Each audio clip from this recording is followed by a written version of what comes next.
He is the Acting Executive Director of Apprenticeships Victoria and has held multiple executive roles in the Victorian Government across TAFEs and TAFE workforce development. So to address the challenges of the ever-changing manufacturing workforce, please smash your hands together, go crazy for the man himself, David Barron!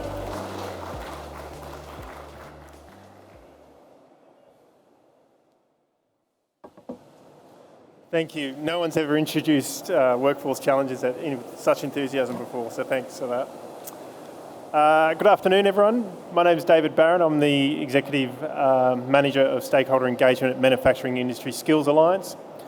We're the Jobs and Skills Council for the manufacturing sector. We're a federally funded organisation, and I'll go into a bit of detail today about what we're funded to do, what we've been doing, and share with you some of the insights that's been told to us about how to deal with the workforce challenges in manufacturing. Before I commence, I'd just like to acknowledge the Gadigal clan of the Eora Nation, which we gather here today, and pay my respects to elders past and present, and any Aboriginal and Torres Strait Islander people in the room today with us.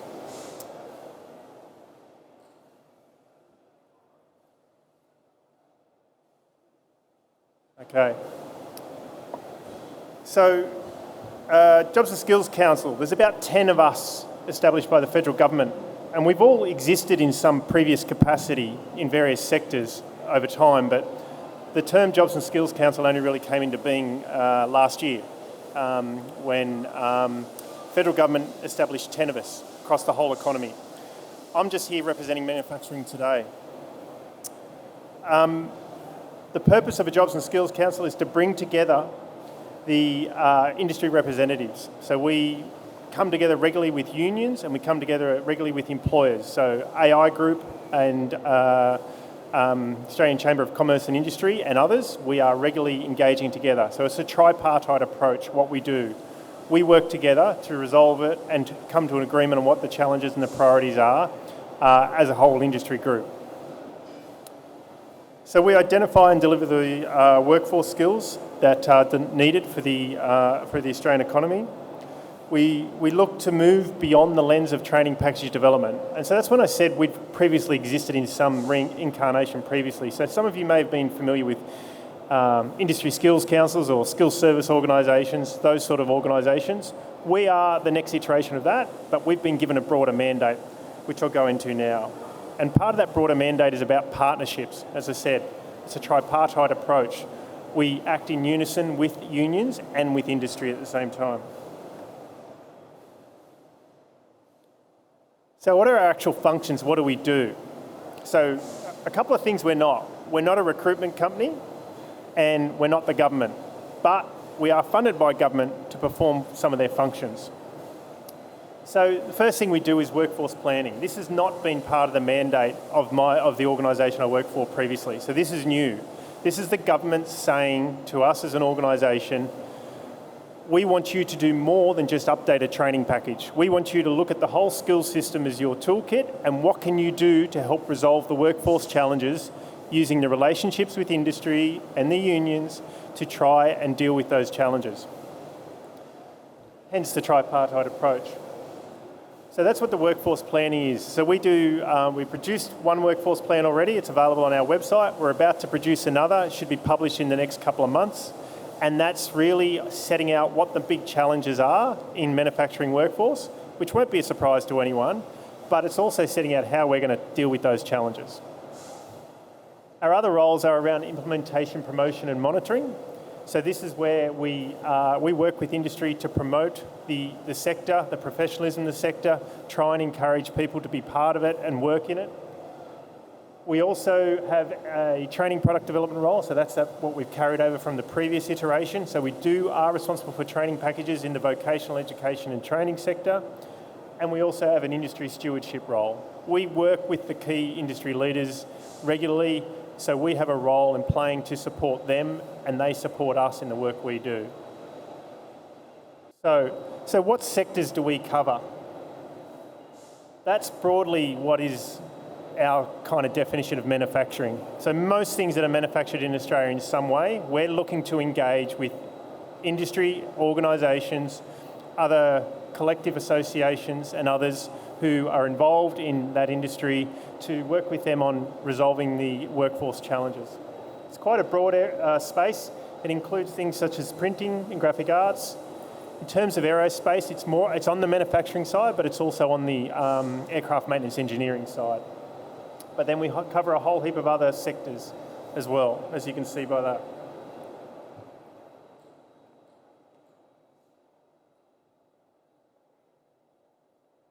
When I talk about us being a tripartite approach, these are our founding members that you can see up here on the screen.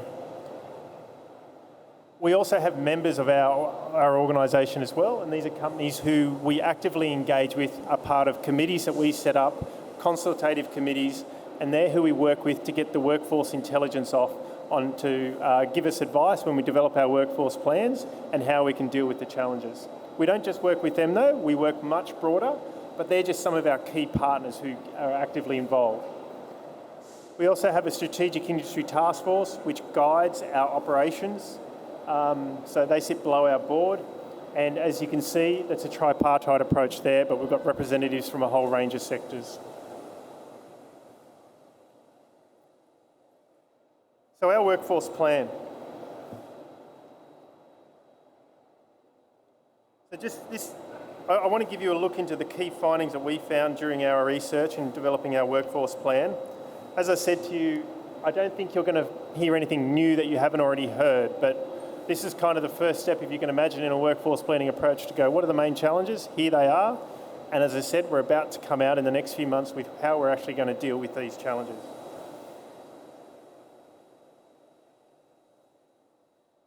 First challenge is really just around the fact the demographics of our workforce in manufacturing. We've got a skills retirement cliff coming. I think in around 2015 it was around, or maybe it was around 2014 and 15, I think it was around 25% of the manufacturing workforce was aged over 35. We're now up to 35%. So that's only going to get bigger over time. So there's a problem there in terms of attraction, which is our next challenge, in terms of attracting people in, younger people in, but we're also going to lose a lot of knowledge and skills as more and more people retire. That's not news to anyone. That's happening right now. I've spoken to people today who have acknowledged that and say they can see that, got it in their own organisation, but it's helping us, by identifying that, it's helping us to guide us in what we need to do to deal with it. So there's two challenges around the ageing workforce and around attraction. So on attraction in a bit more detail, there is that idea that if you can't be it if you can't see it. One of the things we keep hearing from industry is a lot of young people don't want to work in manufacturing. They think it's this job that might involve working in a dirty location and things like that. And it's just something that they don't really know about. And we had a meeting in Melbourne on Tuesday. We had a whole group of stakeholders together and they all agreed with that and they said, yes, we're not getting enough young people. We also had some apprentices who came and spoke to us and they were saying to us, two of them said the only reason they got into it is because their dad worked in it. They said otherwise they didn't really know much about manufacturing. So there's this whole idea that you've got young people who probably don't know really about the manufacturing careers that are available. Now we all know there's a whole range of them and it's not just the traditional roles, and we know what a finner and turner is such a crucial role and it's evolved so much and it's going to continue to evolve, but young people don't really know what that is. The other thing I'd highlight there in terms of attraction, it's not just about the young people, it's also about people mid-career and much older, because we all know that people change careers multiple times throughout their life, and so we need to attract people of all ages. However, young people, we do still need a young workforce to try and help bring in and have future growth in terms of the amount of people working in manufacturing. Diversity is another challenge.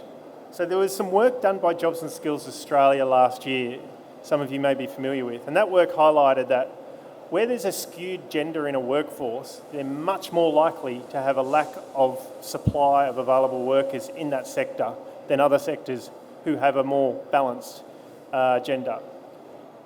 But at the same time, we know in terms of manufacturing, the involvement of Indigenous people is less than the industry average across the country, and people with disability is not an active part of our industry. So there's a whole workforce out there that we can potentially tap into to try and help bring in more people to be available in manufacturing. So the idea of diversity is not really about an equity issue, although it has equity benefits. It's about supply of labour. It's about having a workforce available to choose from and a skilled workforce available. The fourth challenge is really around the need to upskill and reskill.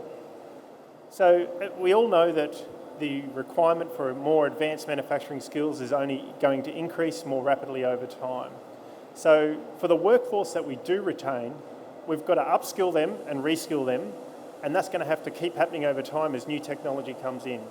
So there's that challenge with the existing workforce. Even though you've been able to keep them there and keep them engaged, you've got to keep them with the skills that they need. And that covers off things such as digital skills, digital capability. And that's increasingly in demand for people in all occupations, but particularly so in manufacturing. So in our work, talking to our stakeholders, that's what we're hearing are the four biggest challenges. There are other challenges out there, I can't deny that. Like any organisation, we've got a bucket of money, we've got to do what we can with that, and that's where we're going to start focusing our efforts on. So what are the opportunities that lie ahead out of this? Firstly, making manufacturing a more attractive proposition. Quite simple, and I'm not telling you anything revolutionary, but that's where we want to put our efforts in, trying to engage people to understand more about manufacturing. Now, in our gathering on Tuesday in Melbourne, industry overwhelmingly told us, get into the schools, please. We want try a trade. We want people to find out more about the exciting careers. So that's what we're going to look at developing is a program around trying to give people across Australia, not just in Victoria, it's across the country, on trying to get them in, running programs that they can get in and try and see if they're interested. Now, there are already lots of programs going on like that already. We're not trying to usurp them. We're just trying to make it something a bit more national in its coverage. We want to take what people have learnt from those successful programs and use that. But we think there's definitely a good reason to start to go out and develop a more dedicated program about making manufacturing more attractive. Facilitating the knowledge transfer.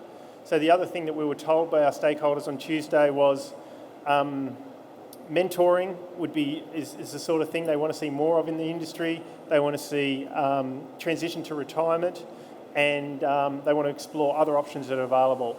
So once again, I've spoken to a lot of companies, larger ones, who've said they've got programs like that in place, but the small and medium companies don't necessarily have the resources or the ability to do all that.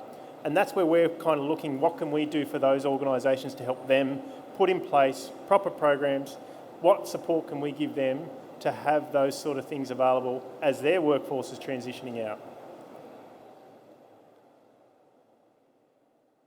Increasing participation from underrepresented cohorts, as I said, that's about a labour supply issue. We want to make more people available who are interested in working in manufacturing. So there's some work there, and our stakeholders told us on Tuesday they want that, but they said they want the support to do that. So they want the support to educate, have the leaders in their organisations who can actually bring in these additional cohorts and hear what works well and implement what works. Providing skills and training that are responsive to emerging demand. Excuse me. There's a big bit of work, some of you may know, that's going on across the country at the moment. It's been initiated by the Commonwealth Government. It's called the Qualifications Reform, and it's focused on the vocational education and training sector. And that program is really around trying to simplify what's on offer in TAFEs and RTOs, but also trying to make sure that it's more relevant. So having a more responsive system. And then along with that comes in getting greater access to that. So we're working with TAFEs, we're working with RTOs, we're working with the states and the territories to make sure that they're going to prioritise manufacturing, and they're going to have that in their offerings, whether it be in their funded programs, in their free TAFE programs, whatever it may be. We're looking to make sure that the high quality training is accessible. And then the last one's a pretty obvious one. This was a really big theme from our stakeholders earlier this week, and it's about increasing the pipeline of apprentices. And a lot of you may be familiar with the strategic review of the Australian Apprenticeship Incentive System that's underway at the moment in the Commonwealth Government. That is really trying to target, what can we do to try and help change apprenticeships. We need to make them more interesting to more people. We also need to make sure that we don't lose as many. At the moment, by our estimates, about 23% of the manufacturing workforce comes through as an apprentice, which is pretty big. But what you've got to remember is apprenticeships only have a completion rate of around 40%. So there's a lot of people we're losing there that could be coming into manufacturing they don't complete. And one of the main reasons they do that is often is sometimes they have problems with the employer, and that's not necessarily to blame the employer, that's just people just don't always get on. But people literally drop out of careers because of that, and they go off and work elsewhere. They don't realise there's other options. But we also heard that people are dropping out because they don't know who to go to for support. And there is a whole range of supports out there. So there's a whole promotion thing there that the government needs to do to help apprentices understand what supports are available.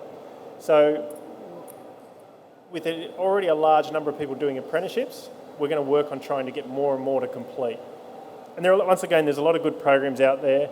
I've spoken to Komatsu, who have something like a 90% completion rate. I've spoken to Defence Force, they have about a 90% as well. But there's a whole lot of smaller companies as well I've spoken to who they put in the effort and they get rewards out of the apprentices.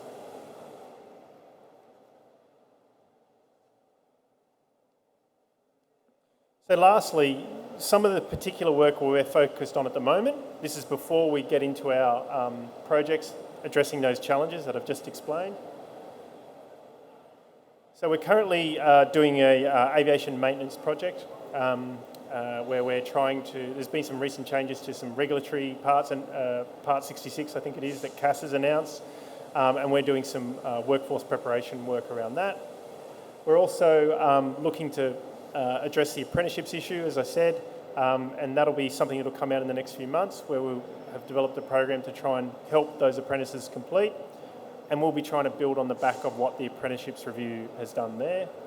We're also targeting the Defence Force manufacturing initiatives on what we can do to support that, but we've also got a range of training projects that are underway at the moment as well.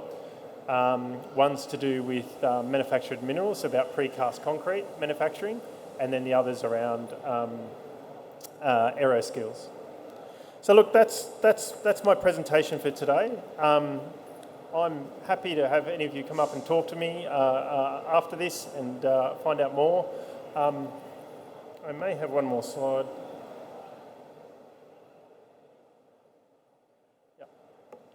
If you'd like to stay up to date with the projects we're doing, if you'd like to hear more, please come and talk to me. We've got a stand, we're just down near Capral or Monday.com, if you know where they are. We're just down over that side of the building. Otherwise, you can connect with us on LinkedIn or through our website. But I'd be more than happy to hear from some of you. If you know of some good programs that have worked, I'm not trying to reinvent the wheel here. I'm trying to make sure that with the resources I've got, I can roll it out nationally to make sure that everyone gets a benefit out of these programs. But if you'd like to come and ask more about what we're doing as well, I'm more than happy to answer those questions. Thank you. Thank you so much, David.